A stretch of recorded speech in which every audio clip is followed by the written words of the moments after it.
J'avais mis de l'argent de côté pour ses études plus tard.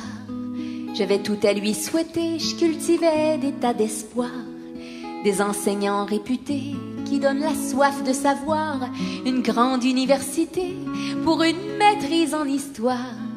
Avec ses capacités, il serait entré haut la main dans le domaine de la santé. Avec ses doigts de chirurgien, il aurait pu tout apprendre, finir diplômé en droit, parler couramment 10 langues et puis plaider en chinois.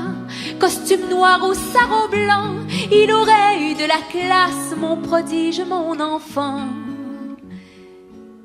Mais hélas, mon fils est un mime. Il se peinture la face, il fait des petits signes aux piétons qui passent. Il se met des collants qui lui moulent la chose. Il se met des gants blancs pour offrir des roses imaginaires. Il sourit dans le vide comme s'il était fier d'avoir l'air stupide et de savoir se taire. Il veut se faire aimer avec sa démarche de pigeon manqué. Il descend des marches imaginaires. Mon fils est un mime, un croisement bizarre entre Charlie Chaplin et une olive noire dénoyautée. Il fait semblant qu'il est pris dans une boîte qui rétrécit.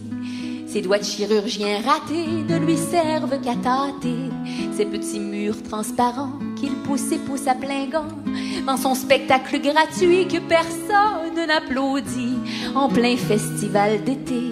Quand la rue est noire de monde, y a peut-être pas de saut métier, mais y a de saut fiston par contre.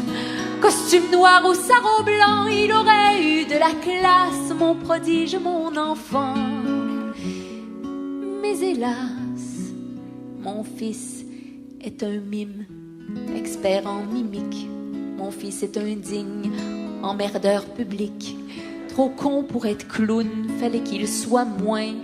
Il fait même pas de chien avec des ballons.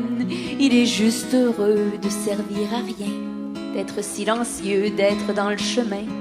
Si le ridicule tuait, ben mon pauvre garçon la tâterait pour vrai, sa boîte à la con.